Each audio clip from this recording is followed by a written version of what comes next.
এইটো কি আছে ভিতৰত? Jelly burger কি has আছে? it. ৱাহ, ৰুম আছে, বাথৰুম।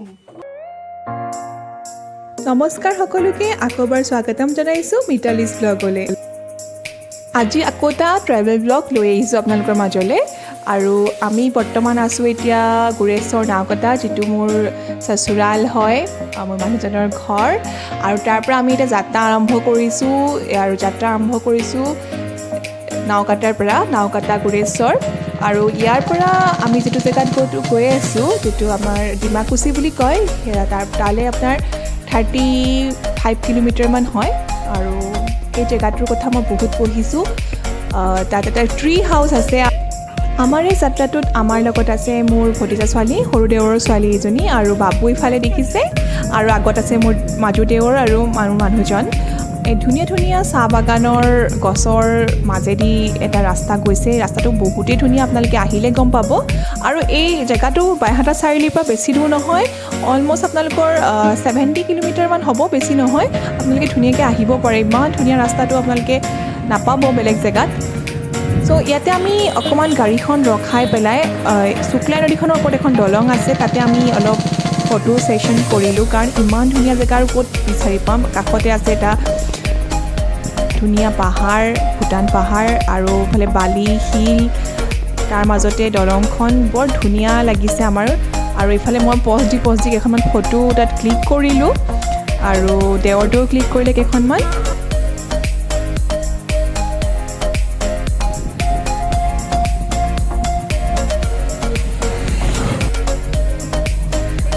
এতিয়া আমি ডিমাকুচিৰ পৰা লেফ্টত এটা ৰাস্তাত সোমাই আহিছোঁ। আৰু ইমান আইডিয়া নাই ৰাস্তাটোৰ কথা, কাৰণ আমি নতুনকৈ আহিছোঁ যেতিয়া। আমি অলপ গুগল মেপ চাইছোঁ, প্লাছ মানুহকো সুধিছোঁ অলপ।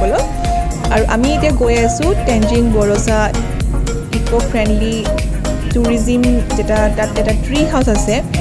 আৰু টেনজিং বড়ো নামৰ এজন মানুহে গোটেইখিনি বনাইছে, অৰ্গেনিক টি, তেওঁৰ বহুত চাহ বাগান আছে। আৰু তেওঁৰ কথা বহুত শুনিছোঁ, আপোনালোকে নেটত চালে গম পাব। তেওঁ বহুত এৱাৰ্ড পাইছে, ইণ্টাৰনেশ্যনেল এৱাৰ্ড পাইছে সেইকাৰণে, অৰ্গেনিক টিৰ কাৰণে। আৰু ৰাস্তাটো সঁচাকৈ বৰ ধুনীয়া, আপোনালোকে দেখিছে চাগে। গোটেই চাহ বাগানে চাৰিওফালে, আৰু গ্ৰীনাৰী চাৰিওফালে। এয়া চাওক, ইয়াত এখন ফলক লগাই থোৱা আছে, টেনজিং EFT ইক' টুৰিজিম ট্ৰী হাউচ। আৰু ট্ৰী হাউচ বুলি ক'লে সৰুৰ পৰা এটা কিউৰিচিটি আছে, আমাৰ বাবুৰো বহুত ইচ্ছা। আৰু আহি আমি এতিয়া পালোহি এটা সৰু নদী, এইটো শুক্লাই নদী বুলিয়ে কৈছে। আৰু নদীৰ ওপৰেদি পূৰা গাড়ী চলাই আমি আহিছোঁ পাৰ হৈ পেলাই, কাৰণ ইয়াত দলং চলং নাই, কাৰণ নদীখনত পানীও নাই বেছিকৈ। মানে লাইফত এনেকুৱা ধৰণৰ এক্সপিৰিয়েঞ্চ ফাৰ্ষ্ট টাইম হৈছে। প্লাছ আপোনাৰ মনত পৰিছে অলপ টোটেল ধামাল মুভিখনৰ কথা, যিটো অনিল কাপুৰ আৰু মাধুৰী যিটো অৱস্থা হৈছিল, তেনেকুৱা ধৰণৰ অলপ ফিল এটা আহিছে দেই নদীখন পাৰ হওঁতে, কাৰণ বাইচাঞ্চ যদি পানী আহি যায় এনেকুৱা। আৰু তাৰপিছতে এয়া চাওক, আমি তাতে নামি পেলাই ইমান ধুনীয়া লাগিছে পৰিৱেশটো।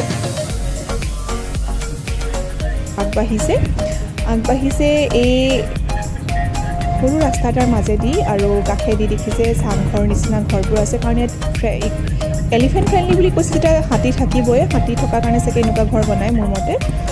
আৰু এতিয়া আমি এনেদৰে গৈ আছোঁ, গৈ পেলাই শুনিছোঁ আগত আৰু এটা এনেকুৱা নদী আছে। বাট এনেকুৱা এডভেঞ্চাৰ জাৰ্ণি বহুদিনৰ মূৰত কৰিলোঁ। ইয়াত চব কাষখন নদী পালোহি, আৰু এইখন নদীটো এনেকৈ পানী নাই, অলপ পানী আছে।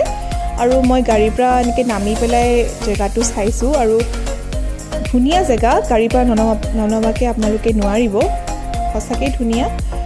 ইয়াত চব অলপ পানী আছে নদীখনত, বেছি পানী নাই।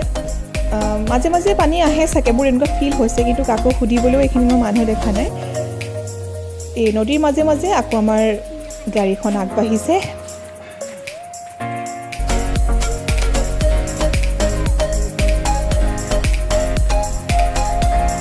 এইদৰেই নদী চদী পাৰ হৈ আমি টেনজিং বৰছাৰ ইক' টুৰিজিম কেম্পটো পাইছোঁ বুলি গম পাইছোঁ। আৰু এয়া অলমষ্ট লাষ্ট এইখিনি, আৰু এটা একদম পাহাৰৰ কাষত তেওঁৰ এইটো প্ৰকল্পটো ষ্টাৰ্ট কৰিছে, বৰ ধুনীয়া জেগাত, মানে একেবাৰে পাহাৰৰ কাষতে লাগি আছে, ভূটান পাহাৰৰ কাষতে।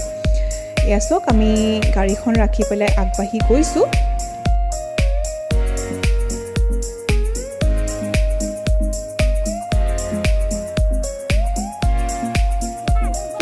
সোমাই পেলাই আমাক পুৰা হাত চাত চেনিটাইজ কৰিছে, সেইখিনি পুৰা মেইনটেইন কৰিছে। তাৰপিছতে আমাক 20 rupeesকৈ পাৰ হেড টিকেট লৈছোঁ আৰু বাচ্চাকেইটাৰ টিকেট তাহাঁতি লোৱা নাই দেই, সেইটো বহুত ভাল লাগিলে। আমাৰ তিনিজনৰ ডাঙৰ তিনিজনৰ 20 টকাকৈ লৈছে, লৈ পেলাই আমি তাত এণ্ট্ৰি কৰিছোঁ। সোমাই ইমান গ্ৰীনেৰী দেখিছোঁ, মানে কিবা এনেকুৱা লাগিছে এইবোৰ জেগাত কিয় অহা নাছিলোঁ ইমান দিন, এনেকুৱা লাগিছে। তেওঁ এইটো ষ্টাৰ্ট কৰা অলম'ষ্ট 5 years নে 4 yearsই হ'ল। আৰু এইখন এখন দোকান আছে, বস্তু পোৱা কিবা কিবি চিপছ টিপছ এনেকুৱা। আৰু এইফালে এখন ৰেষ্টুৰেণ্ট হয়। এইফালে আছে ট্ৰি হাউচবিলাক।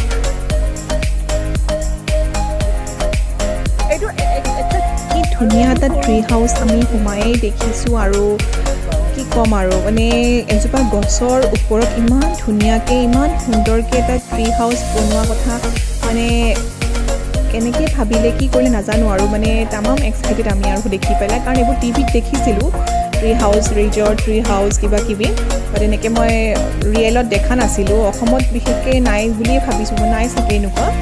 আৰু এটা কথা ইণ্টাৰেষ্টিং লাগিলে, এইখন এখন ওপৰত এটা ৰিজৰ্ট টাইপে ওপৰত ধুনীয়া ৰুম আছে।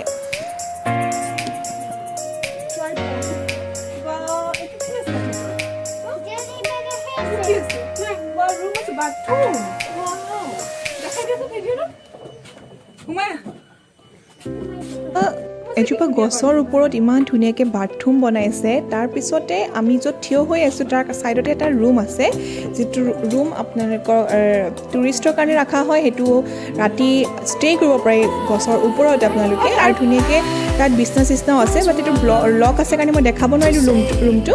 সেইটোত আপোনালোকে যদি ৰাতি থাকিব বিচাৰে তাত আপোনালোকে 1000 rupees পাৰ নাইট দিব লাগে।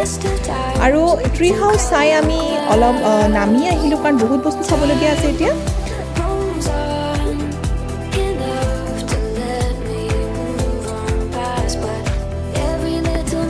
এয়া চব পৰিৱেশটো আপোনালোকক মই দেখাইছোঁ। ইফালে ঘোঁৰা চোৰাও আছে, ঘোঁৰাত আপোনালোকে উঠিব পাৰে। আৰু কাষত আৰু দুটামান ট্ৰি হাউচ আছে, সৰু সৰু। এইটো এটা সৰু ট্ৰি হাউচ আৰু ইফালে এটা সৰু ট্ৰি হাউচ আছে। আৰু এফালে গৈ আছে টি গাৰ্ডেন, অৰ্গেনিক টি ফাৰ্মবিলাক আছে দেখিছে। আৰু ট্ৰি গাৰ্ডেনৰ মাজে মাজে ধুনীয়াকৈ ছিটিং প্লেচবিলাক আছে। আহি পেলাই এতিয়া ঘোঁৰাত উঠিব ল'লোঁ, কাৰণ ঘোঁৰাত উঠাটো মানে কি আৰু, ইহঁতক কৈ গৈছোঁ যেতিয়া ঘোঁৰাটো উঠিব লাগে। মোৰ ভতিজাজনী মোৰ লগতে উঠিম বুলি ক'লে, তাইকো লগত লৈ ল'লোঁ। আৰু ইফালে বাবুক আৰু এটা ঘোঁৰাত ল'লোঁ।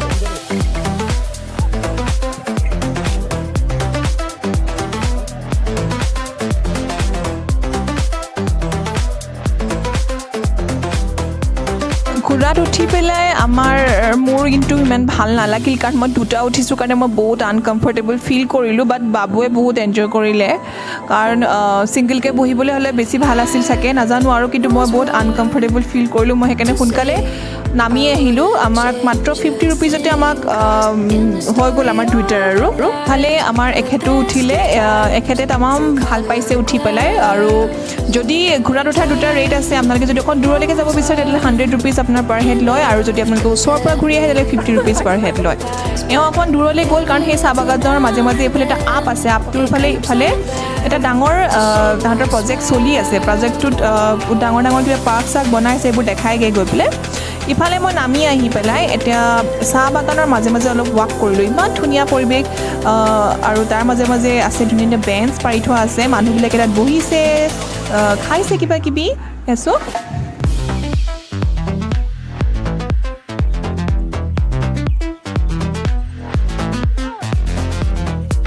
আপোনালোকক মই দেখাব বিচাৰিছোঁ, ইফালে এয়া টি গাৰ্ডেন দেখিছে, আৰু এইটো ইফালে আপোনাৰ ভূটান পাহাৰলৈ উঠি যোৱা ৰাস্তাও আছে বুলি আমাক কোৱা হৈছে, কিন্তু আমিতো যাব নোৱাৰোঁ, কিছুমান যায় পাহাৰৰ ওপৰতো।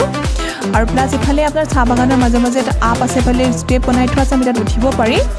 আৰু ভূটান বৰ্ডাৰটো ইয়াৰ পৰা দেখা নাপায়, কিন্তু অলপ যদি ওপৰলৈ যোৱা যায় তেতিয়া দেখা পায়। তাত ধুনীয়াকৈ বৰ্ডাৰ বনাই থোৱা আছে বোলে। পাৰিমনে? ইয়াৰ মাজে মাজে বহাৰ জেগাও আছে, ফটো ক্লিক কৰাৰ জেগাও আছে, চ' মই মিছ নকৰিলোঁ চান্সটো। বহুত দূৰ ফুৰি মেলি আমি আহি পেলাই এতিয়া খাবলৈ আহিলোঁ ৰেষ্টুৰেণ্টত সোমাইছোঁ তলফালে আৰু তাত আমি অৰ্ডাৰ দি আমি ওপৰলৈ যাম বহিবলৈ এইটো তলত অৰ্ডাৰ দি আমি ওপৰলৈ আহিছোঁ ওপৰৰ ফালে আছে আপোনালোকৰ বহাৰ সুবিধা আৰু লগতে ৰাতি থকাৰ সুবিধা আছে সৰু সৰু টেণ্টবিলাক আছে তাত ৰাতি থাকিব পাৰে মানুহ বহুত মানুহ দেখিছোঁ মই ফটো ইয়াত ৰাতি থাকিবলৈ অহা আৰু ওপৰত বহি পেলাই এটা ধুনীয়া ভিউ পোৱা যায় গোটেই জেগাটোৰ বহুত ধুনীয়া ভিউ এটা আছে ওপৰৰ পৰা ইয়াত দেখিছে ভূটান পাহাৰ লগতে ট্ৰি হাউচবিলাক বৰ ধুনীয়া এটা ভিউ আপোনালোকে এইবোৰ ভিউ উপভোগ কৰি ধুনীয়াকৈ লাঞ্চ কৰিব পাৰে লাঞ্চ আৰু ওপৰত কিবা ফৰেনাৰবিলাকৰ ফটো লগাই থোৱা আছে আৰু আমি খালোঁ চাওমিন চবেই কাৰণ আমি কিবা কিবি খাই আহিছিলোঁ ঘৰত তো চাওমিন খালোঁ চাওমিন খাই পেলাই এতিয়া আমি যাবলৈ ওলাইছোঁ এটা সুন্দৰ পৰিৱেশত দিনটো অতিবাহিত কৰি আমি ধুনীয়া কিছুমান স্মৃতি লৈ এতিয়া যাবলৈ ওলাইছোঁ এটা সুন্দৰ পৰিৱেশত যদি আপুনি দিনটো পাৰ কৰিব বিচাৰে এই জেগাটোলৈ আপোনালোকে নহাকৈ নাথাকিব আৰু আপোনালোকে এই জেগাটোলৈ আহি এবাৰৰ কাৰণে হ'লেও ক'ব লাগিব যে সঁচাকৈ প্ৰকৃতিখন বৰ ধুনীয়া যাত্ৰাই হওক বা যিয়েই নহওক গোটেই পৰিৱেশটো আপোনালোকে এনজয় কৰিব জাৰ্ণিটো এনজয় কৰিব আৰু এই ভিডিঅ'টো যদি চাই আপোনালোকে ভাল পাইছে এটা লাইক আৰু শ্বেয়াৰ কৰিবলৈ নাপাহৰিব আৰু মোৰ চেনেলটো ছাবস্ক্ৰাইব কৰিব নাপাহৰিব আজিলৈ তেতিয়ালৈ আহোঁ ধন্যবাদ